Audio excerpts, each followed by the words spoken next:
College of New York in 1955 and obtained his law degree from Brooklyn Law School and was immediately employed as an attorney in the Federal Trade Commission under President Kennedy's Law Honor Graduate Program before going into private practice.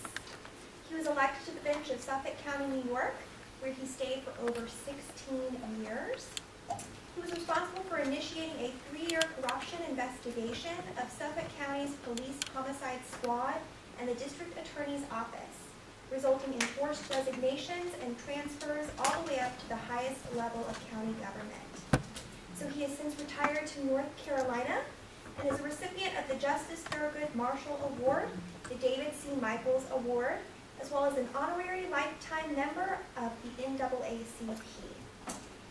His memoir, A Whistleblower's Lament, The Perverted Pursuit of Justice in the State of New York, is available for purchase through UNC student stores and the table right outside.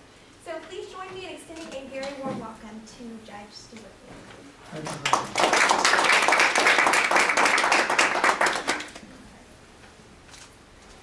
We'll just let these folks get seated. Now, I'm here today because I was a whistleblower. Now, we've all read about whistleblowers. There have been several of them in the news. And I guess it would be unusual to hear about a whistleblower who was a judge. Well, before I tell you my story, it's going to be a trip really through my life, basically, and into my book. There was a movie critic in the New York Times named Vincent Canby. And now, the problem is, I always ask people this because everybody's too young to know. There was a movie called Silkwood. Does anybody remember the movie Silkwood? Stephen Krause does. Silkwood, and I don't remember her first name, was a whistleblower against a corrupt oil company in Oklahoma. And when Vincent Canby wrote this review in the New York Times, this is what he said about a whistleblower. He said, "The cost of conscience, permanent anonymity. This says something about our gut reaction to people who, for one reason or another, blow the whistle on former friends. Stool pigeons or heroes. Depending on the circumstances, there should be no doubt. Yet there frequently is doubt, if only because the courage to speak out against prevailing attitudes is something we honor far more often in theory than in fact. Courage of that sort is often inconvenient, at least in its own time. It's not easily understood in a society where conformity is king." I was born almost 81 years ago in a tenement building in Brooklyn, New York. And I was born in the middle of the Great Depression, and I was born into a family where my father and we were on home relief for a long time. I don't really think my father had a permanent job until World War II broke out, and I was born in 1933, so that'll be 8 years later. If there wasn't a school called the City College of New York, I wouldn't be standing here today. I only stand here today because at that time, public education was so important in this country that there were schools like Chapel Hill, I'm not sure what this policy was then, schools where there was no tuition. And City College was a no tuition school. But you had to pass exam to get in, and I did that. And my brother, who was a retired radiologist, a very successful radiologist, 7 years younger than me, went to a free tuition medical school in Brooklyn. Just imagine that today.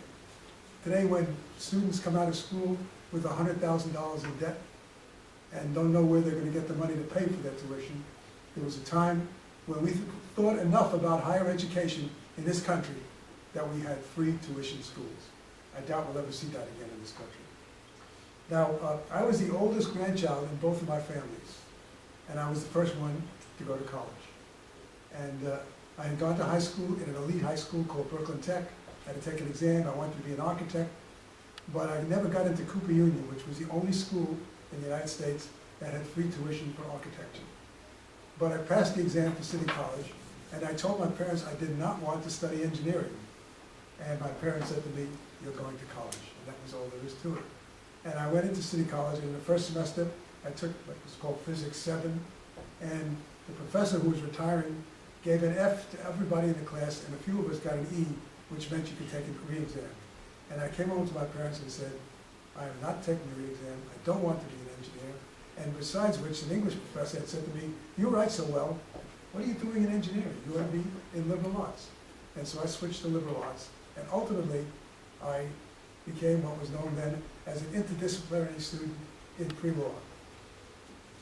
Now, I loved the law, even while in college. Now, my first wife, who I married in my senior year during Christmas recess in City College, and she lived in East New York and I lived in Brownsville. And the IRT subway, which was elevated at that point, would take us into Manhattan.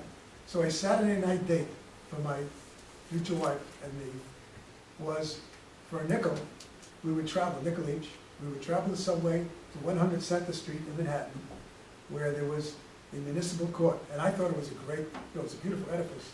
Thought that was such an important court. I come to find out years later it was really just a magistrate's court, which is the lowest court in the judicial system. And I would sit there with a steno pad for my wife, because she was working as a stenographer at the time, and take notes in magistrate's court.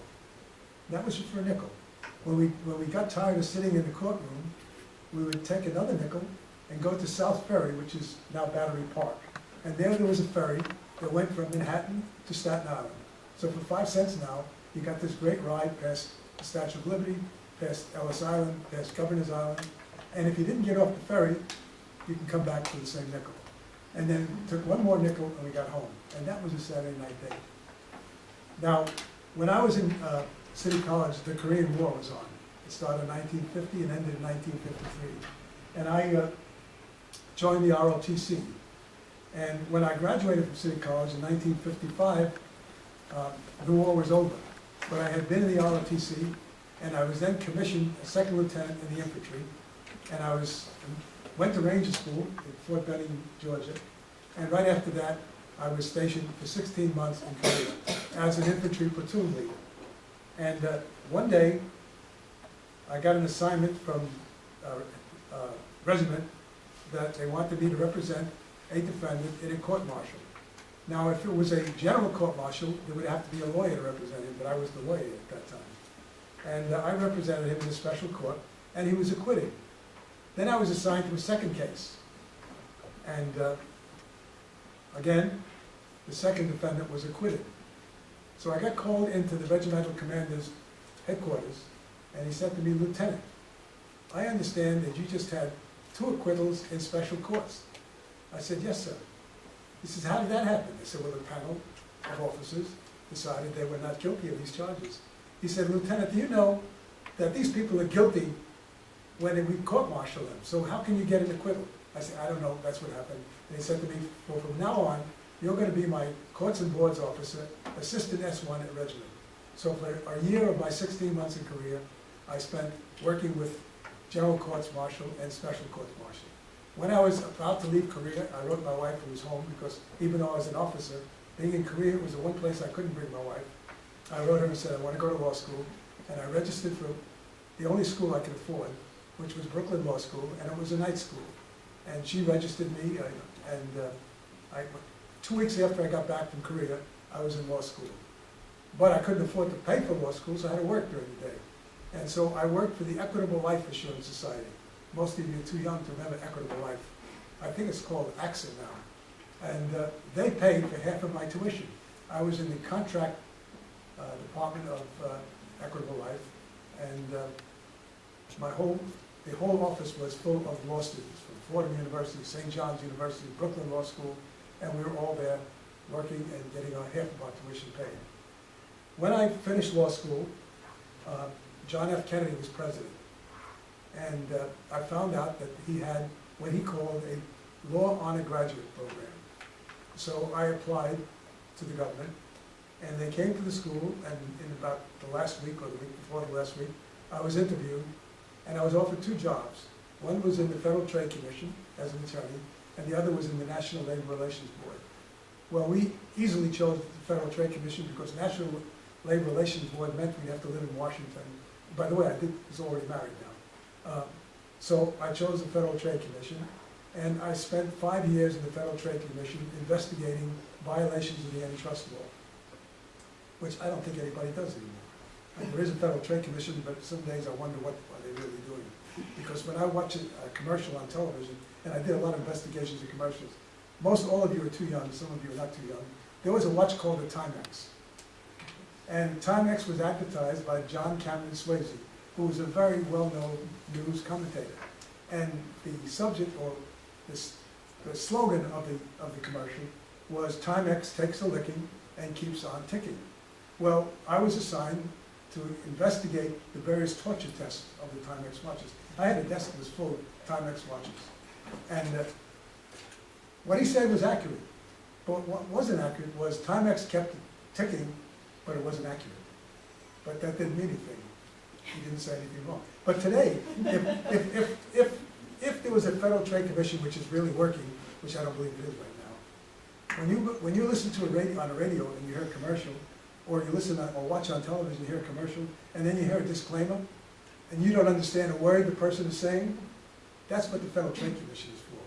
They're supposed to protect you, understand what you're buying, and whether the product you're buying is what they're representing. In any event, we moved to Long Island from Brooklyn, and my children were born, my first two children. In fact, my daughter who's back there, Suzanne, was born just after we moved to Long Island.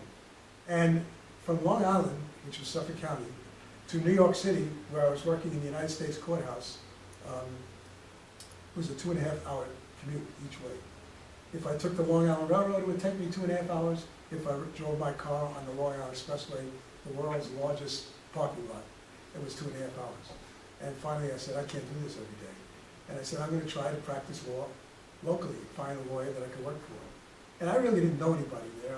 I had just moved there. But I met this young lawyer, who, by the way, today is a federal judge in the Eastern District of New York, in Brooklyn. And he had just started practicing law. He had graduated from law school a year before me. And he said, you know, I'd like to take you in, but I'm going to be practicing law with a political leader. He had been in politics, even though he was just opened his law practice. He said, would you mind that? I said, no, I'll do what I have to do. And so I ended up practicing these two guys. I was the associate, they were the partners, and I was doing all the work. One was a politician, the other was a great legal mind doing big, large briefs, and I was in court every day. And one day, about 9 months to a year after I started with him, I went to him and said, look, I'm doing everything in this office. I know I'm not bringing any money in, but I'm doing all this work. I said, I'm going to have to go somewhere else unless you give me a partnership. And he said, you're a partner. Anyway, loving the law, I used to tell my law partner, who is since deceased, who went on, by the way, to become the New York State Democratic chairman, that my ambition in life was to be a judge someday. Now, you know, we were just talking. I didn't say it because I wanted him to appoint me or anything like that. We talked over lunch or what have you. And one day I get a telephone call from the Judicial Nominating Committee for the town of Brookhaven in Suffolk County, one of the 10 towns in Suffolk County. And they said, Judge Stewart, we would like to nominate you to run for the District Court of Suffolk County. I knew I couldn't win. There was no way. I was living in a town that was totally conservative, totally Republican. They never elected a Democrat in my lifetime anyway. But if you tell somebody you want to be a judge and they ask you to run, you don't say no. You do it. So I got the nomination to the District Court of Suffolk County, but then I lucked out. Seems like a lot of lucky things and a lot of bad things that happened in my life. It turned out that it was right after Watergate. It also turned out that there was a scandal in the Republican Party in the town of Brookhaven. And with the help of my son Gary, who's sitting in the corner right there in the blue shirt, he was 17 years old at the time, and I'm sure he knows what I'm talking about. He and his closest friend would spend every night nailing posters up on telephone poles for me. And the Republicans would tear them down the next day, and they'd go back and put them up the day after. And by the way, Gary has been working with my publicist now. And so Watergate happened, and there was a scandal in the town, and suddenly I find out that I get elected by 72 votes out of 64,000 votes cast. That, in that town, meant less than 1 vote in each election district. Now I defeated an incumbent judge, and he would take the vote to court. And every time the votes were counted, I would lose votes. So ultimately, on December 30th, when everybody had already celebrated their election for whatever office they were running, I was announced the next district court judge from the town of Brookhaven by 58 votes out of 64,000 votes cast. Because every time they had a recount, I lost votes. Well, this, I loved it. I mean, I was doing it, this was my dream. I wanted to be a judge. This was my dream. I was a tough judge. This was the 70s, it was 1975, and we had just gone through the terrible era of the 1960s, where there was so much crime in this country, there was riots, and people would say to me when I was running in front of a shopping center, and Gary probably remembers this, they'd say, you're going to be like everybody else if we elect you, you're going to be part of the revolving door system of justice. I said, no, I'll be fair, I'll do what I have to, but I can assure you my courtroom will not be a revolving door. And it wasn't. I was a tough judge. And I got a reputation of being a tough judge. In fact, sometimes the DA would come in, and there were young DAs in the lower court. This was a court that didn't handle felonies, it handled misdemeanors. Young DAs would recommend bail, which I felt was too low. I'd raise the bail. But on the other hand, while I was a tough judge when it came to bail, when they brought in a couple of African-American men who were numbers runners in Brooklyn, does anybody know what the numbers are? People bet on a pari-mutuel handle in the track. And poor people will put 50 cents down to a numbers runner, give them 50 cents, and pick 3 numbers. And if they get the 3 numbers, they win. And they bring these poor guys in, numbers runners, who were from the very poor neighborhoods. This was their only means of support, and charge them with, I don't remember exactly what the crime was called, it was basically gambling, numbers running. And I didn't like that. Why didn't I like it? Because here they're taking a poor guy who's earning money legitimately, even though it's against the law, while they have OTB parlors in New York State, off-track betting. So the state was running gambling, and they're bringing a poor guy in and charging him with violating the law, and I was dismissed the charge against him. And so, as tough as I was on one hand, I was the other way on the other hand. Well, at the end of my 6-year term, Ronald Reagan was now president. There wasn't a way that I could get reelected with Ronald Reagan president. The town that I came from was now, the roots, the Republican roots were back well deep in the town, and I got defeated. I could have run against Mickey Mouse, and I've said this 1,000 times everywhere. If Mickey Mouse was on the ballot, I'd still lose, because people do not know who judges are. A judge is just a name to them, and most people don't even vote for judges. Judicial elections, the totality of votes is always much lower than the votes on any other line. And so I lost. And I went back to see my former partner, and I said, and I love being a judge. Believe me, again, this was what I wanted to do in life. And I went back to my partner, and I said, Dominic, you got to get me back on the bench somehow. I don't want to practice law. He said, you goddamn, excuse my language, you damn judges. He said, when you were not a judge, you worked for the party. I never worked for the party. I'd go to dinner, Dominic was paying for it because he was the leader. And he'd say, when you're a lawyer, you work for us, when you become a judge, you don't give a damn. And he says, I got a whole long line of people who want to be judges. I said, okay, I figured that was the end of my judicial career. But what happened was, Dominic, fortunately for me, had a heart attack that summer. And that summer, New York State decided they needed more judges throughout the state. And New York State at that time, and I think it still is the same way, the state Senate was Republican and the Assembly was Democrat. And they would not create the new judgeships unless the major political parties, Republican and Democratic parties, could agree that whoever either party nominated would get what's known as cross-endorsement, meaning that you would automatically be endorsed by the other party. I lucked out. Dominic was in the hospital with a heart attack. His associate, who liked me, put my name into Governor Carey, who was then the governor of the state of New York. I had to go before a major committee at the state senate of lay people, some of the finest lawyers in the state of New York, and I was found well qualified. And I became a county court judge. Now I'm in the court of highest criminal jurisdiction in the state of New York. But there was one problem. In November, I was going to have to run again. Well, during that time, they agreed, the legislature agreed, that whoever would be nominated by either party was going to get cross-endorsement. So I became a member of the county court for additional 10 years. and I knew I wasn't going to have to run again in 10 years. 2 years after I became a county court judge, the chief administrative judge of the county court, who was a very tough criminal court judge, I was scared of him when I went to court. He called me into his chambers, because our chambers were right next door to each other.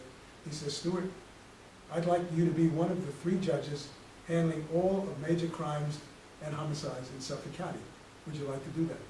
Would I like to do it? That was what my life, that's what I was there for, you know? I had never tried a homicide in my life. But if you're going to be a criminal court judge, that is, or a criminal defense lawyer or prosecutor, that's the ultimate in the criminal law. And he says, "Yeah, I would definitely do it." So we had 23 judges in the county court. 3 of us were handling all the major felonies and homicides in the county. And I was a tough judge. New York State did not have the death penalty, and I was trying homicides. New York State at that time had 2 Catholic governors, Hugh Carey and Mario Cuomo. Both being Catholic, they vetoed legislation of the death penalty. There is a death penalty now in New York, but they're gone. I did not hesitate. If a defendant got a fair trial in my court, and the defendant was found guilty of intentional murder, and I can tell you they got a fair trial because I was an activist judge. You know, you hear the terms activist judge? Well, I was an activist judge. Not an appeal judge, but an activist judge. If I thought a lawyer was not properly representing a defendant, I would interject and ask questions. They didn't like me for that, but I felt that was the only fair thing to do. If we really wanted to hear the story, let's hear the real story. So I was given nicknames. 1, I was fair, but 2, when somebody was convicted of intentional murder after a fair trial, and if it was truly intentional murder, I did not hesitate to give out a sentence of 25 years to life. I felt, considering the alternative for intentional murder, 25 years to life is not unfair. Well, the other judges who didn't like me, because I was a junior judge and I was handling some major trials in the county, gave me a name. I was called the hanging judge. I was called Maximum Stew. Those were the names that I had. And the police loved me because I was tough, and they loved me. And I believed the police. I grew up on a corner in Brownsville. At 5th grade, I was a safety guard. You know what a safety guard is? Safety patrol, someone wears a band across their chest, and they help the traffic cop on the corner, help the kids go across the street. In those days, we actually had a policeman on the corner. And I even remember his name. His name was Murphy. And if I was a bad kid, he'd go to my mother and tell her about me. And I love cops, and I believe cops were honest guys. And I, honestly, when I listened to the testimony of homicide detectives, invariably I believed them. And what happened was, I got a case of a young African-American boy who was charged with attempted murder of a police officer. Now, in New York State, and in most places, attempted murder of a police officer is equivalent to murder. It's a capital felony. And he had no money, and normally the Legal Aid Society would represent an indigent defendant, but if it's a capital case, you have to assign somebody to represent him. So I assigned an attorney, and I knew an African-American attorney, his name was Peter Newman, who had spent 4 years at Brooklyn Law School sitting right next to me, because my name was Nam and his name was Newman, it was all alphabetical. And I knew Pete was a lawyer in Suffolk County, and a damn good lawyer. And I appointed him to represent this young African-American man. And immediately, Pete challenged the jury panel in Suffolk County, saying that young blacks are being excluded from the jury panels. So we had to hold a hearing. The law required me to hold a hearing. And we had a hearing, and I heard the commissioner of jurors and saw his records, seeing that he was going to the high schools in the Caucasian neighborhoods and not sending out notices to the African American schools. And I had that all down, and then the prosecutor calls 3 DAs, the top 3 trial DAs in the district attorney's office. And 2 of 1, each one comes in and testifies under oath that in 1 out of every 3 juries that I have tried, and they've tried a lot of homicide cases, there has been a young African-American male. I had tried about 8 murders by that time. I had never seen one. So Pete Newman goes outside into the hallway and brings in 3 trial attorneys. And to a man, each one said, and I know they were telling the truth, they had never seen a young African-American man on jury in Suffolk County. Well, I believe that his rights had been violated, and I was about to dismiss the charge, saying he could not get a fair trial in Suffolk County. However, we did some research, and the Supreme Court of the United States had held in a case, and I don't remember the name of the case, that youths between the ages of 18 and 21 are not a recognizable group. And if you're not a recognizable group, even if you're excluded illegally, it does not violate the Constitution. So, unfortunately, I had to write a decision which said, I agreed with what they presented, but I couldn't do anything about it. Ultimately, he was convicted of attempted murder of a police officer. Immediately after that, but now, I call this in my book, my eye opener. My eyes were now open. Why? Because 3 of the top DAs had come in and perjured themselves.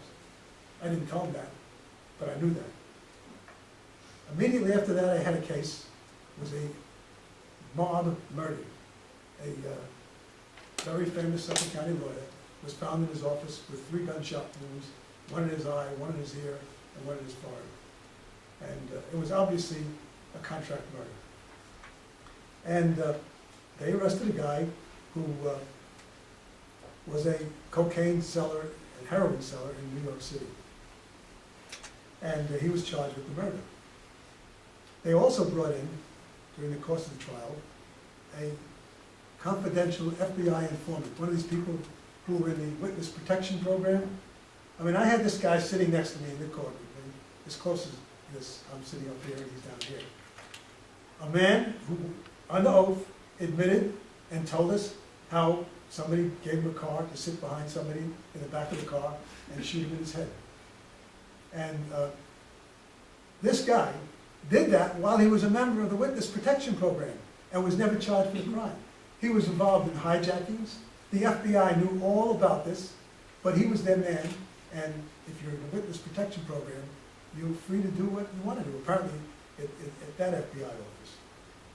There was no question in my mind that this guy was guilty of murder. There was no question about that. In fact, I don't think there was in the jury's mind either that he was the murderer. And what happened was, there was an investigation that took a long time before they pointed to him as the defendant. And the detectives, homicide detectives, some of the top detectives in the police department, and by the way, at that time, Suffolk County Police were the highest highest paid police in the United States. I just read Newsday, which is a Long Island newspaper. This year, they just signed a contract. Top detectives now have a base salary of $200,000 a year, plus overtime. At that time, the Suffolk County cops were the highest paid cops in the United States. Higher than LAPD, higher than New York City PD. And a detective who was a very experienced homicide cop told us about an investigation they'd been conducting, talking to many people, and the defense counsel said, "Can I see your notes?" He had no notes. He investigated this case for 6 months and did not have one word of notes. It was all in his head, he said. He could remember it all. Well, the jury was listening to this too. And when the case was over, the jury acquitted this defendant. This was a defendant, in my mind, was absolutely guilty, but they could not believe the police. They just wouldn't do it. They couldn't do it. And then it followed up with a rape murder case. A young drifter was charged with murdering a nurse at Port Jefferson, from Port Jefferson Hospital, Port Jefferson Station Hospital, and she was found raped and murdered in blood, in a pool of blood in her basement. And they picked up this young drifter, and he was accused of the murder, and everybody believed he was the murderer. However, once again, the police came in, and they were lying. You knew they were lying. I knew they were lying. The jury knew they were lying. And when the case ended, they found this man not guilty. And several jurors were quoted in Newsday, which is the Long Island paper, saying, one said, "If somebody in my family was murdered, I would want anybody but the Suffolk County Police to investigate the murder." And I had already told my law secretary, because the law secretary is with you all the time, I had said, "This kid is guilty, but if they find him guilty, I'm going to set aside the verdict." And that is the worst thing a judge can do. You do not set aside a verdict of a jury unless you are positively sure that that verdict was incorrect. Well, fortunately for me, they came in with the not guilty. And I went home. The day before, the verdict came in and they were out for 5 days, and they were sequestered. I went out to my car, heading home, it was early evening, and I hear somebody yell out from behind me, which was the courthouse building, "You lose, Stu!" And I looked up, and there was a window open. Only one window. This was a glass wall building, but there was a window open. And I ran back, and by the way, I also saw a big scratch on the side of my very inexpensive Toyota Tercel. And I went back in the building, and I said to the clerk, get me, I knew the DA's office was on the 3rd floor. Get me somebody from the 3rd floor. And down comes the same DA who tried that case with a sheepish look on his face. I said, whose window is open on the 3rd floor? And he said to me, well, that's my office, Judge. They just painted it, and we're leaving the window open. I said, who's in your office? He says, I don't know. Now, I knew, having tried so many homicide cases, that the homicide detectives were always in the courthouse during the trial to assist the DA if something came out during the trial. He said, I don't know. I said, well, I'll find out. And I went home to my wife. My first wife, who died 3 years after we moved to Suffolk County, had gone back to school, and she had gotten a bachelor's degree and a master's degree at the State University of New York in Stony Brook, which was right up the road from where we lived. And I said to her, and she was a probation officer, had taken the test, and she probably had been a probation officer for about 11 years at that point. I said, Lenore, I'm going to write to Governor Cuomo and ask for an investigation of the Suffolk County Homicide Squad. I said, but Lenore, you know, our life will never be the same once I do this. And her answer to me was, and to her credit, her answer was, Stuart, you do whatever you have to do. And our life was never the same. I became public enemy #1 in Suffolk County. I was accused of bringing a black cloud over the county. This judge that they called Maximum Stu and called a hanging judge was now the guy who had brought a black cloud over the entire police department. And the next 7 years of my life were the worst 7 years I've ever lived. And one of my children is here, and two of my children are here, and they can vouch for that. When it happened, by the way, when my term was up, I had 7 years before my term was going to end. When my term was up, I began to hear rumors. And people would say to me, Judge, you're not going to get renominated. I said, what do you mean I'm not going to get renominated? I should be a hero to my party. I said, I'm a Democrat. The leader, by the way, my former partner went on to become the New York State Democratic chairman. I said, how could Dominic not nominate me? I don't want to be a hero, but at least I should be. How can he not nominate me? He said, Judge, take it from us, you're not going to get renominated. I tried to call Dominic on the phone, he would never answer the phone. And then the next day, the newspaper was, somebody else had been nominated. My former law partner, whom I called my brother when I was sworn in as a judge, and who could not elect a Democrat in that county, took 3 judgeships, plus my judgeship from the Republican Party in exchange for not renominating me. And that was the end of my career as a judge. My dream had become a nightmare, literally a nightmare. I went home. There were people who said to me, Judge, we'd like you to run for DA next year. Would you do it? I went home and talked to my family, my son Gary. Suzanne was a lot younger then. We all were a lot younger. And I said to my wife, you know, they want me to run for DA. And my family, 2 of 1, said to me, Daddy, if you stay here, they're going to kill you. And so we had property in North Carolina, and we moved to North Carolina. I've been here for 21 years now. 3 weeks after I left North Carolina, I received a call from New York City, people I never met, saying, Judge Nam, you are going to be the first recipient of the Justice Thurgood Marshall Award. Justice Thurgood Marshall had died 4 days after I got my award. By the way, I'll tell you a quick story. When I was working for the Federal Trade Commission, the United States Courthouse at Foley Square, Lyndon Johnson was president, and Thurgood Marshall was appointed to the Circuit Court in the United States Courthouse. And I was sharing an office with an older African-American man.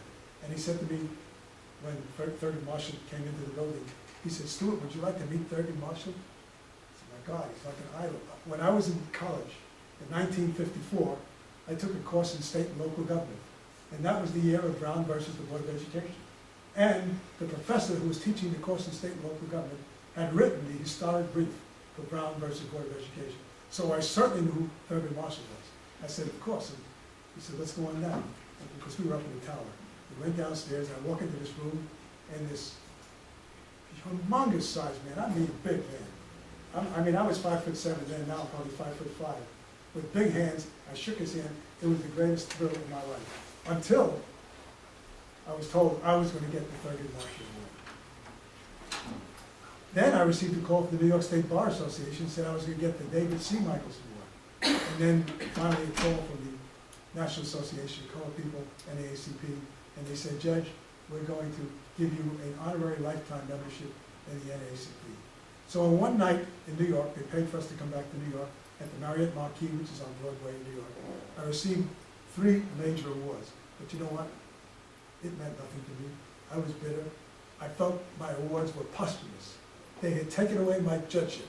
I had achieved what I wanted to achieve in life, but they didn't care about that. Well, they didn't even know about that. All they knew is they wanted to be out.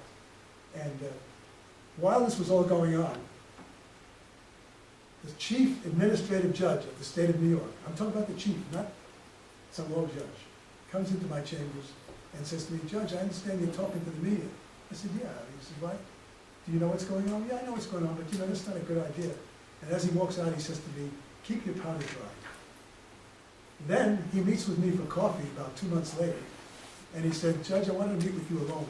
He says, I'm going to tell you a little parable that I learned when I was young. He said, I was told that one day, if you wake up and you're walking on one side of the street and everybody else is walking on the other side of the street, you're on the wrong side of the street. And he walks out. Chief Administrative Judge of the state of New York. So we left New York and moved to North Carolina. I was going to practice law in North Carolina, and I couldn't do it. Couldn't do it. I could not go back into that profession after what they had done to me. So I've never practiced law. I've done many other things since then. I was hired to do as a judicial consultant for a series called The Serial Killers, which was on the Learning Channel. I became the interviewer in the last 2 shows. Nancy and I did a documentary called A Question of Guilt, which was going to be about prisoners who claimed to be innocent. When investigation was going on, and even after, for years after I left the bench, I would get letters from all over the country, from prisoners who claimed to be innocent. And now, long before these shows like 60 Minutes, that do segments or shows about people who claim to be innocent, I had this idea. All these guys were telling me they're innocent. Why don't we do a show about people who claim to be innocent? And we did a show. We were going to sell a series, Court TV, a 13-part series. Turned out, I won't use the language, they decided after saying we would sign a contract, they hired somebody else to do the same show that we did. This story was about a young man that was tried in Suffolk County, and I was not the judge, but I was they had put me in the civil part. They took me out until the New York Times or Newsday editorialized for me to be returned. I would sit in the courtroom and listen to the testimony of a detective that I knew would perjure himself in my courtroom. And I knew that this young man was not guilty of these murders. This young man spent 17.5 years in prison for 2 consecutive terms of 25 years to life, and just about 4 to 5 years ago, the New York State Court of Appeals reversed the judgment, and after 17.5 years of his life, at age 17, was released and is now just finishing law school this week and probably taking the bar soon. So there is some justice in the world. I don't know that I saw a lot of justice in my own life, and I sometimes wonder, how did I get into this? How did this happen to me? When your dream becomes a nightmare. And I had been writing this book over 20 years ago, because when I was a judge, I took copious notes. So court reporters would come to me at the end of the day and say, Judge, can I check your notes? I want to be sure that I got it down accurate. And I knew there was a story here. And so I put together a book, and when I was off the bench, I sent it to an agent in New York City, and his response to me about my book said, Judge, this is a very good story. If you were a New York City judge, I could sell it in a moment. He said, but you were out in the sticks in Suffolk County. Sticks, they had 1 million people in the county, but to them I was in the sticks. And I said to my wife at that time, I'm not interested in doing this, but I then received a call from Hollywood, and a producer who did the movie Danny DeVito was in it. It's not Kojak. I can't think of the name. And in any event, he was a producer, and he took an option on my life to do a fictionalized version of my story. And I worked with Hollywood, and it didn't happen. And when the 6 months were almost up, the agent called me and said, I have another client, Judge, who's interested in your life story. Would you talk to him? I said, I'll talk to anybody. And I ended up working with the man who created Kojak. Some of you know, can remember Kojak. His name was Avi Mann. He won the Emmy for Kojak, which was a great television show. And he also wrote the script for Judgment at Nuremberg. So this man had an Emmy and an Oscar, and he couldn't sell my story. Actually, Al Pacino was being considered to play me because he was about my age at that time. He was a Brooklyn guy, you know, but they couldn't even sell Al Pacino. Maybe he didn't want to do it, I don't know. But I knew this, that when we were talking to Al Pacino, my wife was just about my age. If he was going to play the role, it would have to be a young woman. So we had to rewrite this. And basically, I wrote the script for this thing. But it never happened. And I took my manuscript and I buried it. I said, I don't want any part of this stuff anymore. These are the worst years of my life. And it was in a desk drawer for 20 years. A year ago this month, I was diagnosed with stage 4 lymphoma. You all know what lymphoma is. It's a type of cancer. Now, I was 79 years old at that time. And when you hear at 79 that you've been in stage 4 lymphoma and that you've probably had it in your body for 25 years, you don't think you're going to live long. And so I came home and I called my daughter and I spoke to my wife Nancy and I said, I'm not going to die without this story being told.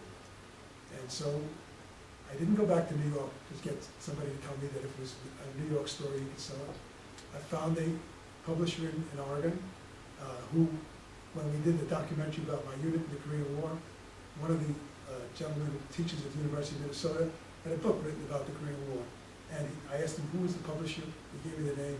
I sent the manuscript out, and they immediately bought it. So that's where I am. This is my story. I don't think it's a happy story. And I really don't even like to talk about it because it's really 7 years of my life, which were the worst 7 years of my life. But I tell the story because people have to know, especially people who are in government, studying government, who are going to be in government someday, or law students. They have to know that the system isn't necessarily what you read about in the law books. That there are corrupt people in this country, and you're going to be meeting up with them if you're in this business. And I just felt that this story had to be told. And so here I am. Is there anybody who's got any questions? Did I stay 45 minutes? That's what I figured. Yes, Steve. Judge Mann, what would you say to a young person that was thinking of going into government, politics, law, but sniffs out that it's pretty dirty and he's going to get some of that mud on him, and he'd rather live a clean lifestyle? I would say to them, again, despite what happened to me, that law and government is the greatest job you can have. I mean, I love being a lawyer. I really did. I blame myself for what happened in front of me and I didn't see it because I didn't have the experience to see it. It took me 7 or 8 trials before I began to realize what was going on around me. And the police loved me because, you know, a defendant would come in and testify that he was beaten by the cops, the homicide cops. And 3 of them would come in and swear it never happened. This guy's making it all up. I would buy into that story. But despite what happened to me, I would never discourage somebody from going into government because you can go into government and make it better. You know, it doesn't have to happen like it happened to me. And no, I would not. If I had to do all over again, I would try it all over again. Really, forgetting everything else that happened. Yes, ma'am. Were there any repercussions or reforms ultimately in the DA's office or the police department? Oh yeah, I didn't even get into that. That's why I just finished in 45 minutes. There was, when I wrote to Governor Cuomo, my wife and I went away on vacation in South America, and I had written to Governor Cuomo and said, and asked for a special prosecutor to be appointed, and I said to him, they're claiming this is political, because I was in newspapers every day. I mean, I was front page of Newsday. And I said, they're claiming it's political. If you're going to do anything, Governor, don't do anything till after the election. There was a DA election that year. And we came back from South America, and I was met by members of the State Investigations Commission, and they told me that they had been watching what was going on in Suffolk County, and they were going to investigate the criminal justice system. I went through, there were hearings, public hearings on television. I was the lead witness in the hearings. I went through the 3 worst of the 7 worst years of my life. That took them 3 years to finally write a report. The entire homicide squad, nobody was indicted. Nobody. See, what I've learned already about government is bad guys on the street will get indicted, but cops who are breaking the law don't get indicted. Maybe if they shoot somebody. But if they perjure themselves in court, or if there's subordination of perjury, where they get somebody else to perjure themselves, they get away with it. The worst that happens to them is they just move into another department and they retire with their full pension. So the entire homicide squad resigned or retired. The county executive resigned. The district attorney of Suffolk County did not run for re-election the next year. Several of the DAs were moved into other bureaus, and what they call the sticks out in the east end of Suffolk County. The east end of Suffolk County, by the way, is the Hamptons. You know, the glamorous place that everybody goes to in the summertime. The movie actors are coming in their helicopter and all. The only person, as a result of this long investigation, 3 years, that was indicted was the head of the crime laboratory, and he was indicted for perjury because he was testifying that he had a doctorate degree, but he had never gotten his doctorate. He had a master's degree, and he had never done his thesis for the doctorate. So they walked away with big bucks. At that time, and as they are right now, were the highest paid police in the United States. And these guys I lived in a little crate card house when I first moved to Suffolk County. These guys live in big homes on the Long Island Sound. Crime does pay, I guess. But cops do not generally have to pay the price. It's just accepted that they do things in court and, well, we'll transfer them or they'll resign or they'll retire. But they're not going to get indicted. Not one, the man who ran the State Investigation Commission when this investigation was on was the dean of Brooklyn Law School that I went to. I didn't know him. He wasn't the dean when I was there. And he went on to become a federal district court judge and he's since passed away. And there were some very top-notch people on this commission, but they never recommended indictment of these cops. And I'll never understand why. And to the cops, I'll still be public enemy #1. And I'm probably worse now because I wrote this book. Because we've been in New York, I've talked to my alma mater, City University of New York. I taught at a law school in downtown Manhattan, Cardozo Law School. I was scheduled to speak in Long Island, and at several schools in Long Island where I was a judge in Suffolk County. And I got sick, and I thought that I had lymphoma had come back. And I said to Nancy, we drove to New York. I said, Nancy, I can't do it. We had to do a whole week in Long Island. I said, I can't do this. We're going to have to go home. And I have to check with my doctor to do. When I got home, I realized it wasn't the cancer. It was shingles. You know, that's something that somebody gets when they're old and they had chicken pox. And so shingles is probably worse than cancer, other than chemotherapy. And so the moral of this story is, I guess, if you're the average person in the street and you live in Suffolk County or in some places maybe like LA or even New York City, you can break the law and get away with it. But if you're a petty criminal, you're going to get indicted or they're going to charge you with a crime. It's sad, but it's true. But again, to answer your question, Stephen, I would never say to somebody, don't go into government law, because, by the way, tomorrow I'm speaking at UNCW, and the teacher in that course is a former Nassau County Assistant DA. That's the county closest to Suffolk County, right next to New York City. And she wants me to talk about the difference between electing judges in New York. And by the way, this is, if I got 5 more minutes? Okay. In New York State, trial judges, unlike most states in the country, are elected in the political system. They run on a party line. They're either Democrats, or Republicans, or conservative. North Carolina also elects its judges, but they're not denominated by a political party. They just put their own name in, get a petition signed, pay a certain number of dollars, and the system was, and I use the was because this really killed me when I read it this morning, read it last night. was financed by the state. Well, you've got a new government in North Carolina. If somebody comes in and's got $1 million, of course, you know, Citizens United, money is speech, that's what the Supreme Court of the United States said. If they've got $1 million to spend, North Carolina doesn't have $10 to help the opponent. So there's no longer any public money for candidate, money for judge. And I only hope that it's not going to be as bad as I think it's going to be. You know, I don't want to preach, maybe I do preach, want to preach. I'm afraid, and I'm talking to people who are in government, and I went to a school that was very much like Chapel Hill, and I appreciate Chapel Hill very much. 2 of my grandchildren are in Chapel Hill, 2 have graduated from Chapel Hill. It is a great school, as my school is a great school. But I'm afraid that we're facing an oligarchy now. I grew up in an oligarchy. I know what an oligarchy is. I know what happened in the Great Depression when people didn't have food to eat, when their furniture was put out on the street, and nobody gave a damn about them except President Roosevelt. And I see, unfortunately, I'm almost 81 years old, I see the same thing happening in this country today. And especially, I moved to North Carolina because to me, of the southern states, North Carolina was a liberal state. It was a fair state, it was a good state. I don't see that same state anymore at this time. And whether it'll ever change again, I don't know. But as long as we have a Supreme Court justice who could go out, just the other day it was on the news, and say to some people who were complaining to him, and you probably know who the judges I'm talking about, they said to him, is it a crime to protest the taking away of our or the high taxes? Oh no, it's not a crime. Well, what if they make the taxes even higher? Well, then you can go out and you can revolt.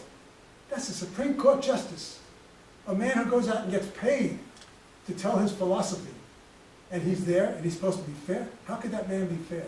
And there's one Supreme Court justice, who's just as conservative as he is, and he sits there and has never, from the day he became a Supreme Court justice, uttered one word on the bench. How do you defeat that? How do you defeat it when you have a Supreme Court that says that money is speech? I mean, we have billionaires now, can spend all kinds of money. How does an average person like me, not that I ever ran for that kind of office, but how does the average person run against billions of dollars? It's horrible.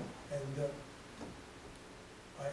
that's all I have to say. I shouldn't say anymore. Well, I really appreciate you having me here, and it's been wonderful. And I appreciate UNC Chapel Hill, because it's a great school. You got great students and my grandchildren, and maybe more between us, Nancy and I, we have 13 grandchildren. When we married, she became the instant grandmother of 6 of my grandchildren, and her children have now had 7 grandchildren. So maybe there'll be more family. I won't be around to see it, but maybe there'll be more family at Chapel Hill. And we really appreciate this school, and appreciate your willingness to come out here and listen to the old man. Thank you. Oh, I got one more thing here. One more thing before I go. This is a copy of my book for the school. Thank you very much. We so appreciate you coming and sharing your experience. Thank you very much. I really appreciate it. I think Maya has a small token of our Upstairs. appreciation upstairs, Has a which we'll run get to you into. in Oh. a little bit. But thank you. Just letting me speak to this group is a gift. We Really. appreciate it. The other day I spoke to 5 students at UNC Wilmington, and you know what? They all listen. And I'd rather speak to 5 children or students who listen than go into a group of 40, most of them don't even really want to be there. And I appreciate it. Thank you.